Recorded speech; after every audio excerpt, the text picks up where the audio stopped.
কী ধরনের ডিসিশন নেওয়া হয়েছে। ছাত্রদেরকে দেখেছি বেশ কয়েকবার সাংবাদিক সম্মেলন করতে, মানববন্ধন করতে, কিন্তু এটার ব্যাপারে এখন আমরা তেমনভাবে কোনো কিছু জানতে পারি না, মানে নির্ভরযোগ্য কোনো সূত্রে আমাদের তেমন কোনো খবর নেই। এ ব্যাপারে আমাদের অধ্যক্ষ বাংলাদেশ ইনফরমেশন টেকনোলজির অধ্যক্ষ জনাব শরীফা সুলতানা আজকের অনুষ্ঠানের সভাপতি, ম্যাডামের কাছে আমরা অনুরোধ জানাবো এই ব্যাপারে একটু আমাদের কাছে খোলাসাভাবে বলার জন্য। তো আমার আগে আমাদের কোর্স সম্পর্কে, আমাদের শিপবিল্ডিং ডিপ্লোমা ইঞ্জিনিয়ারিং টেকনোলজি সম্পর্কে আমার আগের বক্তা সাধারণ সম্পাদক বেশ কিছু কথা বলে গেছে। এখানে আগত অতিথিরা খুব মূল্যবান সময় আমাদের এখানে দিচ্ছে। I would like to thanks to Principal Ma'am and Managing Committee for giving me chance to deliver my speech here. I want to say the higher education for the diploma engineers, especially আমাদের diploma engineering করার সময় আসলে অনেকে এখানে আমাদের first speaker বলে গেছেন যে সবচেয়ে মেরিটোরিয়াসটা এখানে ভর্তি হয়, কিন্তু দুঃখজনক বিষয় হচ্ছে ডিপ্লোমা শেষ করার পরে আমাদের যে ডেজিগনেশনটা ওপেন হয় সেটা আসলে খুব কষ্ট লাগে। আমি যদি বলি এখানে আমরা যারা আছি অথবা ডিপ্লোমা, আমি নিজেও একসময় ডিপ্লোমা পাস করেছি, বিএসসি শেষ করেছি। After completing diploma engineering always we face a neglecting word, which is our designation. একটি ফাংশন বা যে কোনো প্রোগ্রামে যদি আমরা উপস্থিত হই সেখানে সেভারাল পার্সনস থাকতে পারে, সেখানে অনেকে বিভিন্ন রকম পরিচয় দিচ্ছে। একজন বলছেন I am mister x, I have completed BSc engineering from BUET, তার ডিপ্লোমা পাস করেছে। আমরা যদি তাদের সামনে গিয়ে বলি যে I am mister ABCD or I have completed marine diploma engineering from Bangladesh Marine Diploma ইঞ্জিনিয়ারদের জন্য একটি বিশেষ প্রতিষ্ঠান আছে, সেটা হচ্ছে Dhaka university of science and technology. সেখানে 7টি ডিপার্টমেন্ট চালু রয়েছে। খুব সহজেই মেরিন ইঞ্জিনিয়ারিংয়ে যারা ডিপ্লোমা, বিশেষ করে শিপ বিল্ডিংয়ে যারা ডিপ্লোমা করেন, তারা 2টি ডিপার্টমেন্টে কম্পিটিশনে ফেস করতে পারে। একটি হচ্ছে মেকানিক্যাল ইঞ্জিনিয়ারিং, আরেকটি হচ্ছে ইন্ডাস্ট্রিয়াল প্রোডাকশন ইঞ্জিনিয়ারিং। খুব সহজেই এখানে 120 প্লাস 30 150টি সিটের বিপরীতে স্টুডেন্টরা এখানে কম্পিটিশনে। আমি শুধু একজন ব্যক্তির একটি কথা বলে শেষ করব। APJ Abdul Kalam, ex president of India, উনি একটি কথা বলেছিলেন, in sleeping you see dream, this is not dream, but which object is giving you feel asleep, which object is not giving you feel asleep, that is dream. তিনি বলেছিলেন যে তুমি ঘুমিয়ে যদি স্বপ্ন দেখো, এইটি আমাদের পিতামাতার যে স্বপ্ন ছিল যে আমি আমার ছেলেটাকে এসএসসিতে এ প্লাস পেয়েছে, সে সামনের দিনে আমরা যেমন ডিপ্লোমা পরীক্ষা দিতে অনেক কষ্ট লাগে, আমার কাছে মনে হবে যে সে পিতামাতার স্বপ্নকে আরও একটু ভালোভাবে বাস্তবায়ন করার জন্য আমাদের সকলের বিএসসি ইঞ্জিনিয়ারিংয়ের মতো একটি কোর্স শেষ করে বাংলাদেশ এবং বিশ্বে বড় বড় জায়গাগুলোতে আমরা স্থান দখল করে নেব, এই প্রত্যাশা রেখে সবাইকে ধন্যবাদ জানাই। 2017-এর মাননীয় প্রধান অতিথি, সভাপতি এবং বিশিষ্ট বিশেষ অতিথি, আমার সামনে উপবিষ্ট আমন্ত্রিত অতিথিবৃন্দ, সবাইকে আমার সশ্রদ্ধ সালাম, আসসালামু আলাইকুম। আসলে এখানে তেমন কিছু বলার কিছু নাই। আমি যেহেতু সোনারগাঁ ইউনিভার্সিটির একজন প্রতিনিধি হিসেবে আপনাদের কাছে, মানে আপনাদের সামনে উপস্থিত হয়েছি, তো সেই ক্ষেত্রে বলার, আমার প্রিভিয়াস বক্তা যিনি ছিলেন উনি সব কিছু হায়ার এডুকেশন নিয়ে আপনাদেরকে বলে দিয়ে গেছেন। জাস্ট আমি অল্প কিছু কথাই বলতে চাই, সেটা হচ্ছে হায়ার এডুকেশন এটা প্রত্যেকের ইন্ডিভিজুয়াল কেরিয়ার ডেভেলপমেন্টের জন্য সবচেয়ে বেশি জরুরি জিনিস। কারণ একজন ডিপ্লোমা ইঞ্জিনিয়ার সে আজীবন ডিপ্লোমা ইঞ্জিনিয়ার হিসেবে থাকতে যাবে, এটা মেনে নেওয়াটা অনেকটাই কষ্টকর। সেও চায় তার কেরিয়ারটা ডেভেলপড হোক, সেও চায় সে একজন বিএসসি ইঞ্জিনিয়ার হিসেবে নিজেকে প্রতিষ্ঠিত করুক। আর সেই সুযোগটাই আমাদের সোনারগাঁ ইউনিভার্সিটি 2014 সালের জানুয়ারি মাসে ইউজিসি ইউনিভার্সিটি গ্রান্টস কমিশন, বিশ্ববিদ্যালয় মঞ্জুরি কমিশন এবং বাংলাদেশ সরকারের অনুমতি নিয়ে স্প্রিং 2014 সেমিস্টারের মাধ্যমে আনুষ্ঠানিক যাত্রা শুরু করে। সেই প্রথম সেমিস্টারেই আপনাদের এই বিআইএমটি থেকেই অধিকাংশ স্টুডেন্ট নিয়ে Naval architecture and marine engineering ডিপার্টমেন্টে 85 স্টুডেন্ট এডমিটেড হয়েছিল। খুবই আনন্দের আপনাদের সাথে জানাতে হয় যে এই বিএমটির ম্যাক্সিমাম স্টুডেন্টই সোনারগাঁ ইউনিভার্সিটিতে বিএসসি করার সুযোগ নিয়েছিল।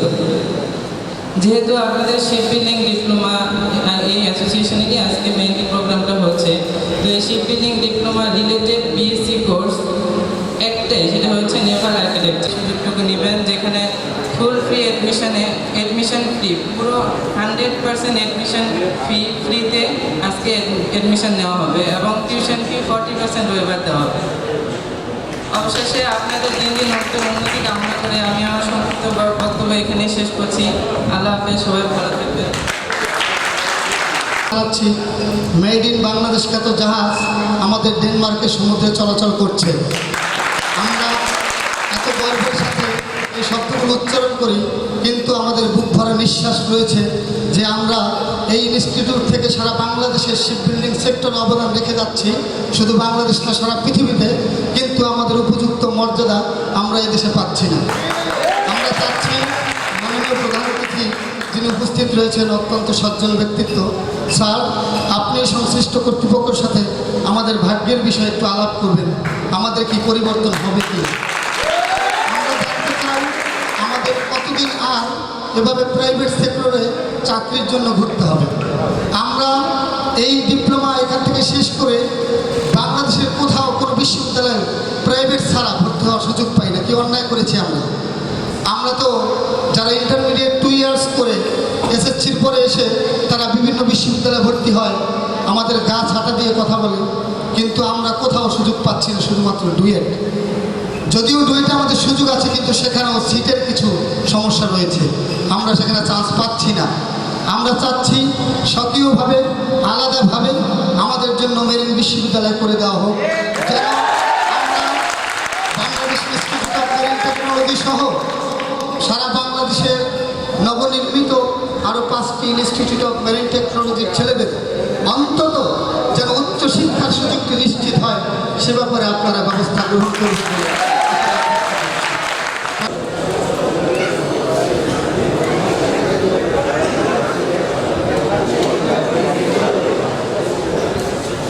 আজকে অনুষ্ঠানে মাননীয় প্রধান অতিথি প্রবাসী কল্যাণ ও বৈদেশিক কর্মসংস্থান মন্ত্রণালয়ের মাননীয় অতিরিক্ত সচিব জনাব জাভেদ আহমেদ, বিআইএমটির অধ্যক্ষ এবং আজকের এই অনুষ্ঠানের সভাপতি জনাব শরীফা সুলতানা, বিএমটির পরিচালক প্রশিক্ষণ পরিচালনা জনাব ডক্টর মোহাম্মদ নুরুল ইসলাম, এই শিপ বিল্ডিং ইন্ডাস্ট্রির সাথে জড়িত ছিল, তারা আস্তে আস্তে কিন্তু এই শিপ বিল্ডিং ইন্ডাস্ট্রি থেকে সরে আসতেছে, কারণ তারা এরকম এই লেবার ওরিয়েন্টেড ইন্ডাস্ট্রির দিকে তারা বেশি ইনভেস্ট করতেছে না। আমাদের মতো এরকম একটা দেশ যেখানে আমাদের শ্রমঘন দেশ, সেরকম একটা দেশে আমরা বরং এই সুযোগটা আমরা খুব সার্টিফাইং অথরিটি আছে শিপ বিল্ডিংয়ে, তারা আজকে বাংলাদেশে এসে তাদের কোয়ালিটি চেক করার মাধ্যমে তার শিপগুলি তারা কোয়ালিটি চেক করতেছে এবং সেই শিপগুলি আমরা বাইরে এক্সপোর্ট করতেছি। এবং আমি খুবই আশাবাদী যে এক সময় গার্মেন্টস সেক্টরের মতো আমাদের দেশেও শিপ বিল্ডিং একটা সেক্টর গড়ে উঠবে এবং সেইভাবে আমরা আমাদের সেই আমরা 2004 সাল এবং এক সময় এই দেশে যারা শিপ বিল্ডিং ইন্ডাস্ট্রিতে এবং শিপ বিল্ডিং কোর্সের সাথে আমরা যারা জড়িত, তারা হতাশ হওয়ার কোনো কারণ নাই।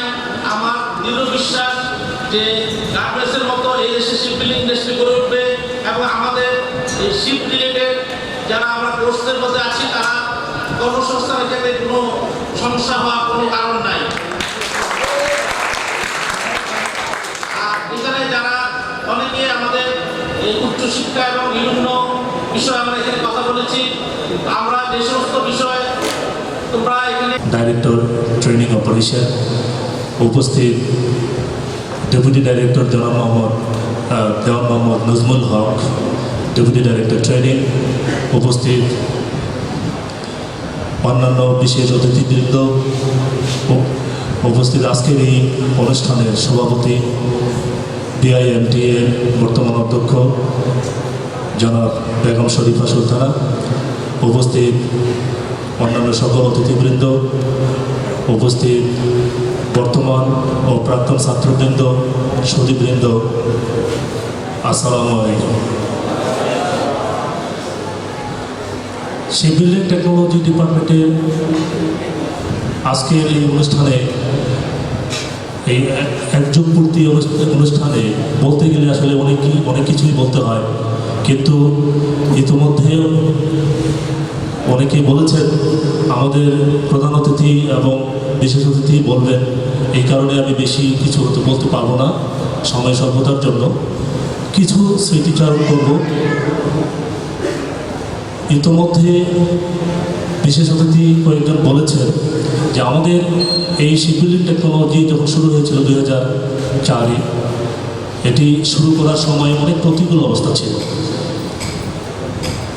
সেই প্রতিকূল অবস্থার মধ্যে তৎকালীন অধ্যক্ষ কাজী মোহাম্মদ আলমগীর স্যার সহ এখানে নিয়োজিত প্রত্যক্ষভাবে বিভিন্ন শিক্ষকবৃন্দ এবং সেই সময় আমাদের মন্ত্রণালয় এবং আমাদের ম্যানপাওয়ার ব্যুরোর সহযোগিতায় এই ডিপার্টমেন্ট চালু হয়েছে শত প্রতিকূল অবস্থার মধ্য থেকে।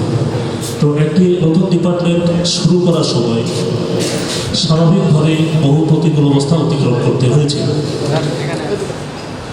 তো সেই সময় আমি একটি কোর্সের কোর্স ইনচার্জের দায়িত্ব পালন করেছিলাম।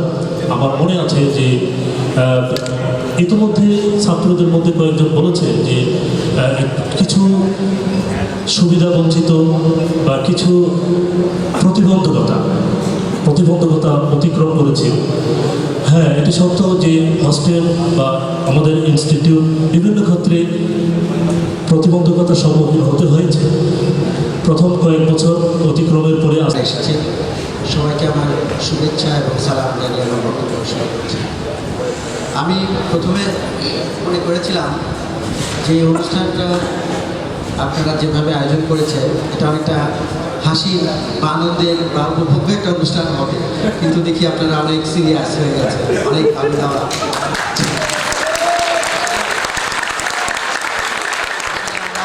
আনন্দের মধ্যেই অনেক কিছু করে ফেলতে পারি, তাই না? কারণ যখন আমার পেটে খিদে থাকে তখন আমি যত আনন্দই করি খিদের কথা মনে পড়ে যায়, ঠিক কিনা? আমি এখানে যে একযুগ পূর্তি হচ্ছে শিপবিল্ডিং কোর্স চালু করার পাশাপাশি কিন্তু আগামী বছর আমাদের এই বিআইএফটির 60 বছর পূর্তি হয়ে যাচ্ছে, আপনারা নিশ্চয়ই খেয়াল করেছেন। আমি একটা ছোট্ট স্মৃতি মনে করতে চাচ্ছিলাম যে 2000 সালে আমরা একটা এবং অন্যান্য কনস্ট্রাকশন ফিল্ডে যে যে ডিমান্ড আছে সেটা স্টাডি করার জন্য আমরা একটা স্টাডি হাতে নিয়েছি। অলরেডি একটা ইন্টারন্যাশনাল ফার্ম লোকাল ফার্মের সাথে জয়েন্টলি এটা বিড করেছে এবং আমরা কাজও শুরু হয়ে গেছে গত 1/11 মানে জানুয়ারি মাসের 11 তারিখে কাজও শুরু হয়ে গেছে। আশা করি তাদের রিপোর্ট অনুযায়ী আমরা যে রিপোর্ট পাবো তাতে এই মেরিন ডিপ্লোমা এবং সেই বিল্ডিং ডিপ্লোমার অনেক চাকরির সুযোগ আমরা ওখানে বের করে আনতে পারি। আমি একটা জিনিস বলি যে ডিপার্টমেন্ট শুরুর ব্যাপারে যে জিনিসগুলো হয়, যেটা তোমরা বলেছ যে আমাদের অন্যান্য ইউনিভার্সিটিতে পড়ার সুযোগ, আইপি ডিপার্টমেন্ট যখন চালু হয় বুয়েটে, আমি আইপি ডিপার্টমেন্টের ফার্স্ট স্টুডেন্ট মাস্টার্সে, কারণ তখন আইপি ডিপার্টমেন্টে গ্র্যাজুয়েশনে ছিল না। 1983 সালে প্রথম আইপি ডিপার্টমেন্ট শুরু হয় আইপি। তখন আমরা মেকানিক্যাল থেকে পাশ করে বললাম যে একটা ইন্ডাস্ট্রিয়াল রিলেটেড একটা ডিপার্টমেন্ট হওয়া উচিত, কারণ মেকানিক্যালটা হয়ে গেছে বেশিরভাগ থিওরিটিক্যাল, বেশি কি বলে অ্যাপ্লাইড ফিজিক্স এবং পিওর ফিজিক্স আছে না, সেরকম অ্যাপ্লাইড টাইপের কিছু হওয়া দরকার। এবং সেটা 1981 সালে আমরা ছাত্ররা দাবি করলাম যেটা অন্তত গ্র্যাজুয়েশন না হলে মাস্টার্স পর্যায়ে হওয়া দরকার। এবং 2 বছরের মাথায় বুয়েটে 1983 সালে শুরু হলো মাস্টার্স আইপি, এখন গ্র্যাজুয়েশনও শুরু হয়েছে, তোমরা শুনেছ। এবং আমরা ছিলাম ফার্স্ট ব্যাচ মাস্টার্সের বুয়েটে আইপি। এইভাবে ছাত্রদের ডিমান্ড থেকেও কিন্তু বুয়েটের মতো জায়গায় এরকম ডিপার্টমেন্ট শুরু হয়। কাজে তোমাদের আজকের যে ডিমান্ড যেরকম হওয়া উচিত সেই জিনিসটার যথেষ্ট যৌক্তিকতা আছে এবং সেটা। তবে এখানে আমি একটা জিনিস দেখলাম, সোনারগাঁ ইউনিভার্সিটি আমাদের স্পন্সর এর সাথে আছে, অনেক ডিগ্রি দিচ্ছে, যদিও তোমরা চাচ্ছ যে পাবলিক ইউনিভার্সিটিতে শুরু হোক, এটা একটা বড় ধরনের ব্রেক। এই এক্সপোর্টটা একসময় গার্মেন্টসকে ছাড়িয়ে দেবে, কারণ শিপের যে ভলিউম এটা কিন্তু হিউজ, তাই না? গার্মেন্টসের ছোটো ছোটো করে তাই আমরা সেকেন্ড পজিশনে চলে গেছি। আর শিপের একটা শিপ এক্সপোর্ট করলে অনেক ভুলুম চলে আসে এবং অনেক প্রফিট চলে আসে, অনেক মানুষের ইনভলভমেন্ট হয়। সেখানে ওরা বলছে যে আমরা শুধু স্কিল ম্যান পাওয়ারের শর্টেজের জন্য এটা আমরা করতে পারছি না, এবং সেটা পূরণ করবে কারা? আমরা বা তোমরা এটা করবে, কারণ এই স্কিল ম্যান পাওয়ারটা তৈরি করতে হবে। আমাদের এই উদ্যোগটা নেওয়ার জন্যই আমাদেরকে আরও 6টা মেরিন টেকনোলজি ইনস্টিটিউট করেছি। ইনিশিয়াল যদি মনে হয় যে না এটা আমার তো সেরকম সাকসেসফুলি আগাচ্ছে না, কিন্তু সেটা কিন্তু মানে আজকের দিন দেখে আগামী দিনের ভয় পাওয়ার কিছু না। আমাদের সামনে উজ্জ্বল ভবিষ্যৎ অপেক্ষা করছে, এটা তোমরা নিশ্চিত জেনে রাখো। আমি এখন আমাদের যে দাবিগুলো আমাদের মানে তোমাদের এবং আমাদের সেইটার পরিপ্রেক্ষিতে আসছি। এখন আমরা একটা জিনিস বিএমইটিতে আলাপ করি, নাজমুল সাহেবকে তোমরা জিজ্ঞেস করলে পাবা। আমি কি জিজ্ঞেস করি? জিজ্ঞেস করি যে আটটা চিঠি লিখতে হবে, মানে 8টা ইস্যু আছে সেখানে। সেই 8টা ইস্যুর খবর কি? সেই 8টা ইস্যুর 1 নাম্বার হলো আমাদের ডুয়েটে আমাদের মেরিন এবং শিপ বিল্ডিং ডিপার্টমেন্ট খোলা। এই চিঠিটা অলরেডি রেডি হয়ে গেছে এবং এই চিঠিটা লিখে পাঠিয়েছে তোমাদের সম্মানিত প্রিন্সিপাল, উনি ড্রাফট করে দিয়েছেন। এটা আমার কাছে আছে এখন। এটা আমরা অলরেডি ইউনিভার্সিটি গ্র্যান্ট কমিশনে আমি আর আলমগীর সাহেব একবার গিয়ে আলাপ করে আসছি। এটা কীভাবে চালু করতে, নতুন একটা ডিপার্টমেন্ট চালু করতে হলে ইউনিভার্সিটি গ্র্যান্ট কমিশনের পারমিশন লাগে, এবং ডুয়েট তোমরা জানো যেটা পাবলিক ইউনিভার্সিটি এবং তারা ইউনিভার্সিটি গ্র্যান্ট কমিশনের আন্ডারে চলে, এবং তারা নিয়ম কানুনগুলো আমাদের তখন বলে দিয়েছিল। মাঝখানে আমরা একটু গ্যাপ হয়েছিল, এই জন্য আমরা প্রসিড করতে পারি না, এবং আমরা ডুয়েটের সাথে কথা বলে এই জিনিসটা করার জন্য অলরেডি চিঠি ড্রাফট হয়ে গেছে। আশা করি যে আমরা এগিয়ে যাব। নাম্বার 2 হলো রিক্রুটমেন্ট রুলে আমাদের শিপ বিল্ডিং এবং মেরিনের যে কোয়ালিফিকেশনটা এটা ঢুকানো, এবং সেটা 3টা চিঠি এর জন্য লেখা হচ্ছে। নাম্বার 1 আমাদের বিএমইটি রিক্রুটমেন্ট রুল, এবং এই জন্য আমি গত সপ্তাহে আমাদের যে রিক্রুটমেন্ট রুলটা ফাইনাল হচ্ছে, এখন তোমরা জানো যে রিক্রুটমেন্ট রুলটা রিভিশন হচ্ছে বিএমইটি, এবং এটা হলো চূড়ান্ত সময় এটা ঢুকানোর জন্য। এবং আমাদের নতুন জয়েন্ট সেক্রেটারি একজন ওখানে জয়েন করেছে মিজানুর রহমান নামে। আমি ওনার সাথে কথা বলে এটা ঢুকিয়ে দেওয়ার জন্য যা আমাদের ঢুকে দেওয়া, যেটা তোমরা ইয়েতে বললা যে অবলিক দিয়ে মেকানিক্যাল ইলেকট্রিক্যালের পাশাপাশি এই জিনিসটা ঢুকানোর জন্য আমি ওনাকে দিয়ে আসছি। সচিব মহোদয় একটা মিটিং করেছে এই অন্যান্য রিক্রুটমেন্ট বলে কীভাবে এটা ঢুকানো যায়। সেখানে আমাদের 5টা আইএমটি প্রিন্সিপাল সাহেবরাও ছিলেন, শ্রোতারাও ছিলেন। সেখানে আমরা একটা চিঠি লিখব জনপ্রশাসন মন্ত্রণালয়ে, যে যত রিক্রুটমেন্ট রুল হয় অন্যান্য মন্ত্রণালয় এবং ডিপার্টমেন্টে, সেখানে যেন আমাদের এই কোয়ালিফিকেশনটা ঢুকে দেওয়া হয়। এটা মাননীয় সচিব মহোদয় নিজেই এই চিঠিটা আমরা ড্রাফট করছি। 3 নম্বর হলো যে ডিপার্টমেন্টগুলোর কথা তোমরা এখানে উল্লেখ করেছো, এই যে বিআইডব্লিউটিএ, বিআইডব্লিউটিসি থেকে শুরু করে এখানে বেশ লম্বা একটা লিস্ট আছে। এই সবগুলোতে আমাদের মন্ত্রণালয় থেকে একটা জিও লেটার যাবে যে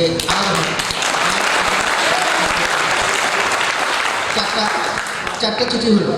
নাম্বার 5 হলো এইচএসসি ভোকেশনাল স্ট্যাটাস পাওয়া, যদিও তোমাদের সাথে এটা সম্পৃক্ত নয়, কিন্তু তোমাদের ছোটো ভাইরা এটা চেয়েছে। যেটা হলো যে আমাদের যে 4টা কোর্স আছে এখানে ট্রেড কোর্স, এটাকে সার্টিফিকেট, এটা আমরা বিটিভির সাথে অ্যাফিলিয়েশন করেছি গত 10 বছর হলো। আপনি তোমরা জানো আগে তো এটা বিটিভির সাথে অ্যাফিলিয়েটেড ছিল না, আমাদের নিজস্ব সার্টিফিকেশন ছিল। এটা আমরা বিটিভিকে রিকোয়েস্ট করবো যেটা অ্যাটলিস্ট এইচএসসি ভোকেশনাল দেওয়ার জন্য। ওরা বলছে ঠিক আছে ম্যাডাম আমি এটা করে দেবো।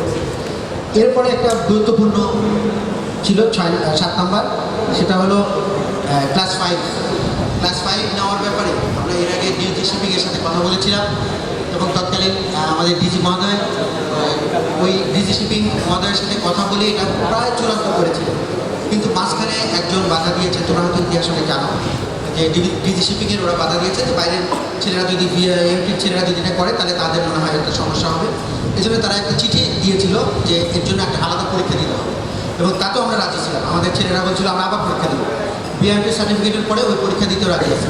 তখন ওরা ধারণা করেছিল যে এই পরীক্ষা দিতে মনে হয় আমরা রাজি হব না, কিন্তু আমরা সেটাতেও রাজি ছিলাম, কিন্তু তারা ইচ্ছা করে এটাকে ডিলে করেছে। আমরা আশা করি এটার জন্য একটা চিঠি ড্রাফট করছি যে আমরা এখন ফাইনালি মন্ত্রণালয় থেকে আরও উচ্চ পর্যায়ে, আর ডিজি শিপিং পর্যায়ে না গিয়ে আমরা মিনিস্ট্রি পর্যায়ে এটা।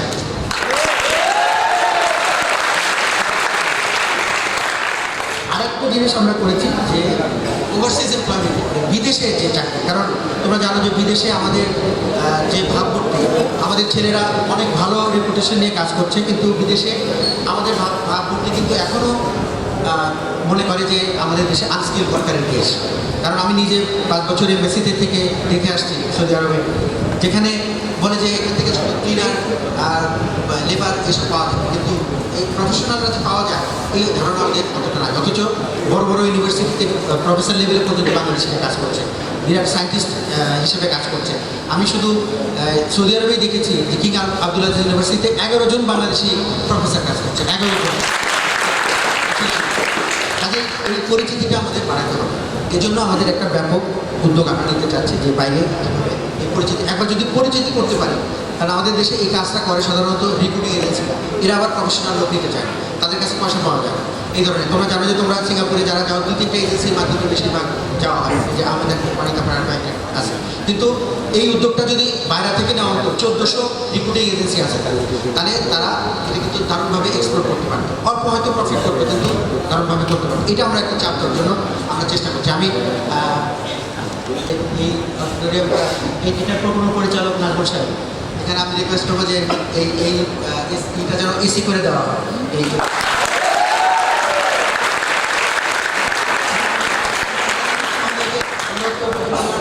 একটা অনুমোদন দিয়ে দেওয়া হয়, তাহলে আরো ভালো হচ্ছে।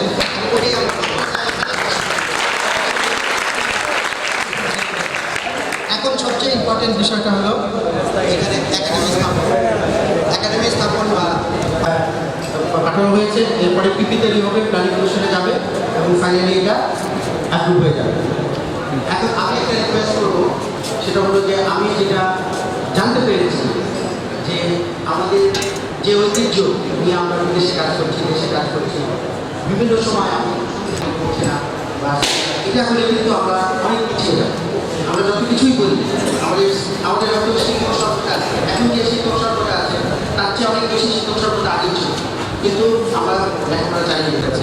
আর আমাদের 7-5-year প্ল্যানে আমাদের টিভিএটি টার্গেট হলো 20%। আমরা যদিও কাগজে কলমে বলি 14%, কিন্তু 10% বাস্তব। এটা আমি মানে একটু বেসরকারিভাবে বললাম, আর কারণ আমরা বিভিন্ন জায়গায় বলি, কিন্তু এটাকে অ্যাচিভ না করলে আমাদের উন্নতি বা যেটা আমরা বলি মধ্যম আয়ের দেশে উন্নীত হওয়া, এটা কিন্তু সম্ভব নয়। শব্দ পঞ্চবার্ষিক পরিকল্পনা যে টার্গেটটা, এটা আমাদের অ্যাচিভ করতে হবে। এসডিজির একটা টার্গেট আছে স্কিল ম্যান পাওয়ার তৈরি করার, যেটা 2030 নাগাদ আমাদের টার্গেট, সেটাও করতে হবে। এবং মাননীয় প্রধানমন্ত্রীর যে ভিশন 2021, সেটাও আমাদের অ্যাচিভ করতে হবে। তার জন্য স্কিল ম্যান পাওয়ার করা ছাড়া আর কোনো বিকল্প নেই। সেজন্য সবচেয়ে বড় ভূমিকা হলো আমাদের। তাতে হতাশার কিছু নাই, আমরা সবাই মিলেই এগিয়ে যাবো। ওই যে আমি বললাম যে আমাদের কমিটমেন্ট সবার আছে বলেই এখানে মন্ত্রণালয় এখানে এসে উপস্থিত আছে, নিজে কষ্ট করে এসে ছুটির দিনেও এখানে আসছেন আমাদের। আমি ধন্যবাদ জানাই আমাদের প্রধানমন্ত্রী সবাইকে ধন্যবাদ জানাই যে খুব সুন্দর একটা প্রোগ্রাম আয়োজন করেছ। কারণ এটা এই যে সবার মধ্যে যে বন্ধন, যে আগের স্মৃতিকে ধরে রাখা বা আমার ইনস্টিটিউটকে ভালোবাসা, এর মধ্যে অসম্ভব একটা কী বলবো, একটা ফিলোসফিক্যাল ভ্যালু রয়েছে, দার্শনিক ভ্যালু রয়েছে, যে আমি আমার ভালোবাসার স্থানটা আমার শিক্ষা বিদ্যাপীঠ, আমার সংসার, আমার জীবন সব কিছু নিয়েই এই জীবনটা গড়ে ওঠে, এবং সেটাকে চিরদিন ধরে রাখো তোমরা, এটা আমি আশা করি আমার বক্তব্য শেষ করছি। জনাব জাভেদ আহমেদ স্যারকে, আমাদের প্রিয় ভাই শামসুল আলম, আজকের এই প্রোগ্রাম জাভেদ স্যারকে অনেক অনেক শুভেচ্ছা এবং অভিনন্দন। এই পর্যায়ে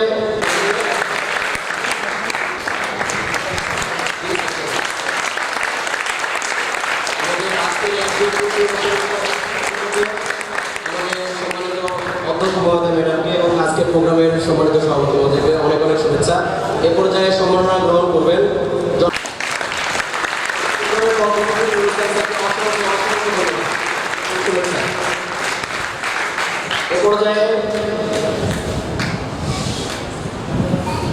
এ পর্যায়ে সম্মাননা গ্রহণ করবেন বাংলাদেশ ইনস্টিটিউট অফ মেডিকেল স্যারকে আমাদের প্রোগ্রামের পক্ষ থেকে অসংখ্য অসংখ্য ধন্যবাদ ও শুভেচ্ছা।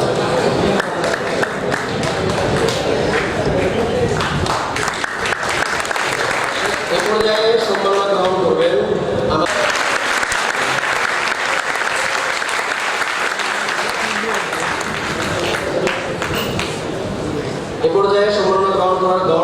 করবেন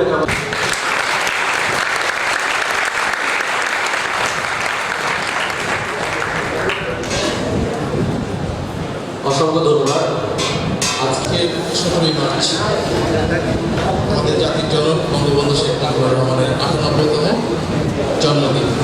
এই জন্মদিনে বঙ্গবন্ধুর প্রতি আমি শুরু করি এইভাবে যে সারা যে সমস্ত কথা বলবার জন্য এখানে আসা তার সবটা ইতিমধ্যে বলা হয়ে গেছে।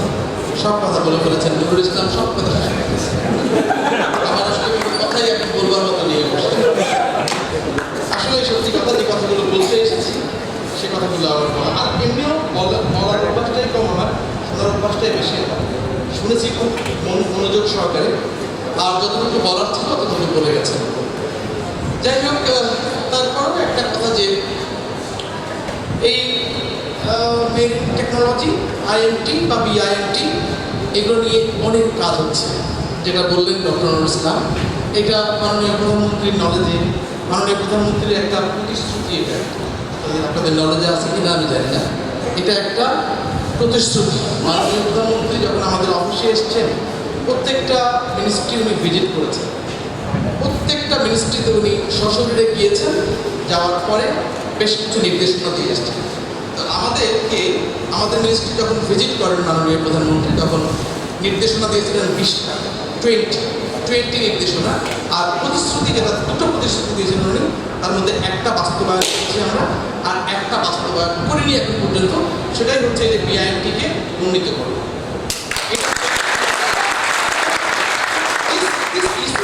Taken by the Prime Minister, by your Prime Minister. তাহলে এখন বুঝে নিতে হবে আপনাদেরকে যে ব্যাপারটা কোন পর্যায়ে ভাবা হচ্ছে, কোন পর্যায়ে ভাবা, কতটা গুরুত্ব সহকারে ভাবা হচ্ছে, এটুকু আমি উপলব্ধি। আর আমি আপনি সবাই এই সমাজটির মধ্যে দিয়ে বড় হচ্ছি, সবাই এই সমাজটার মধ্যে দিয়ে, এই সমাজটা খুবই কঠিন, আর আমাদের ব্যুরোক্রেসি ততদিন কঠিন, খুবই কঠিন। এখানে আপনার কোনো কিছু করা সহজ নয়, খুবই কঠিন একটা কাজ। একটা ছোট একটা পদ ক্রিয়েট করতে যাবো আমরা, এতে 6 বছর লাগবে। একটা পদ ক্রিয়েট করবো আমরা, 6 বছর লাগবে। একটা নীতিমালা পরিবর্তন করবো, সেখানে 5 বছর লাগে। এটা কার দোষ দিতে হবে? দোষটাই কারণ পুরো সিস্টেমের দোষ। এর মধ্যে দিয়ে কিন্তু ঘুরপাক খাচ্ছি। তো এই সিস্টেমের কারণেই হয়তো এই প্রতিশ্রুতি বাস্তবায়নের বিলম্বিত হচ্ছে। তবে এই প্রতিশ্রুতি বাস্তবায়ন হতেই হবে, এটা হতেই হবে। এটা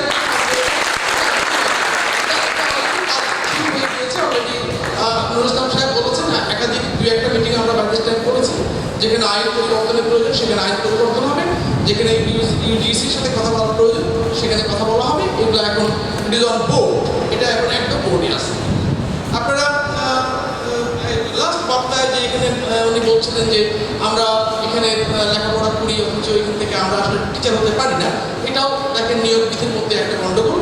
নিয়োগ বিধি পরিবর্তনের কাজ হচ্ছে, নিয়োগ বিধি পরিবর্তন করে এটাকে, এটা খুব কঠিন ব্যাপার না। এটা হয়তো আমাদের যখন ওই কি বলে নীতিমালা পরিবর্তন হবে, নিয়োগ বিধি পরিবর্তন হবে, সেক্ষেত্রে এটা করা সম্ভব, এটা হয়ে যাবে ইনশাআল্লাহ। দেখেন,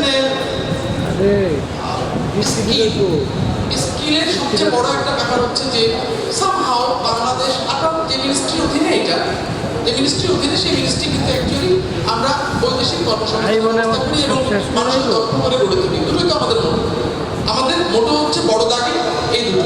একটা হচ্ছে যে আমরা স্কিল করি, দক্ষ করে দিই, এবং এই জনশক্তিকে আমরা আসলে বিক্রয়যোগ্য জনশক্তিতে পরিণত করি। বিক্রয়যোগ্য জনশক্তি, এটা দেশে বিক্রি করবো এবং আমরা বিদেশে বিক্রি করবো। এই তো বিক্রয়যোগ্য জনশক্তি তৈরি করা, আর একটা হচ্ছে কর্মসংস্থানের ব্যবস্থা করা। এবং খুবই আনফর্চুনেটলি যে এই দক্ষ মানুষজন আমাদের যায় না বিদেশে। এবং কেন যায় না, এটা ডক্টর ইসলাম বোধহয় ব্যাখ্যা করেছেন যে পুরো সেক্টরটাই কিন্তু বেসরকারি একটা খাতে আমরা দিয়ে রেখেছি। মার্কেটই করবে, এটা সরকারের পক্ষে আপনার ব্যবসা বাণিজ্য করা সম্ভব না, কিন্তু মার্কেট করবে। তো আমাদের এই মার্কেটটা একটু দুর্বল। এই মার্কেটের যে দায়িত্ব, আপনার যে স্কিল ম্যান পাওয়ারের ডিমান্ড আছে, ডিমান্ড ওখান থেকে যে নিয়ে আসবে, নিয়ে থেকে মানুষকে তৈরি করে নিয়ে যাবে। আমরা যে প্রত্যেক বছরই প্রায় 2 লক্ষ স্কিল ম্যান পাওয়ার তৈরি হচ্ছে আমাদের সিস্টেমের মধ্যে দিয়ে। বেসরকারি জায়গাগুলো আছে, তারপরে অন্যান্য প্রতিষ্ঠান প্রতিষ্ঠানগুলো আছে অসংখ্য মানুষ আমাদের এই স্কিলভাবে তৈরি হয়ে যাচ্ছে, স্কিল ম্যান পাওয়ারে পরিণত হচ্ছে, but demand but getting less demand of the skill man. এটা খুবই আশ্চর্যজনক যে আমাদের স্কিল ম্যান পাওয়ারের ডিমান্ডটা পাচ্ছি না। সামহাও কোনো না কোনোভাবে ব্র্যান্ডিং হয়ে গেছি আমরা যে Bangladesh is a source of unskilled labourers. এই যে ব্র্যান্ডিং, এই ব্র্যান্ডিং ভাঙার ক্ষেত্রে একটা ভূমিকা কিন্তু আমি দেখছি আপনাদের এখান থেকে হচ্ছে। আপনারা যে এই সি বিল্ডিং এখান থেকে যে তখন এর আগে যারা বলেছেন যে সিঙ্গাপুরে অনেকেই এই পেশায় এই ট্রেড নিয়ে আপনারা গেছেন এবং সেখানে একটা ব্র্যান্ডিং করছেন। এই ব্র্যান্ডিংটা আমাদের খুবই জরুরি, কারণ এই মার্কেট ট্রেন্ড ভাঙা সহজ নয়। আমি যতই লেকচার দিই না কি জন্য, লেকচার দিয়ে আপনার মার্কেট ট্রেন্ড ভাঙা যায় না। মার্কেট ট্রেন্ড ভাঙতে হলে আপনাকে এফিসিয়েন্সি দিয়ে ভাঙতে হবে, মার্কেট ট্রেন্ড ভাঙতে হলে আপনাকে আপনার দক্ষতা দিয়ে ভাঙতে হবে। তো আপনারা এগিয়ে আছেন এখানটায়। সিঙ্গাপুরের যে মাইগ্রেশনটা অলমোস্ট আপনাদের দ্বারাই হয়, আপনাদের একটা উল্লেখযোগ্য অংশ সিঙ্গাপুরে গিয়ে একটা মার্কেট তৈরি করা আছে। উনি বলছিলেন যে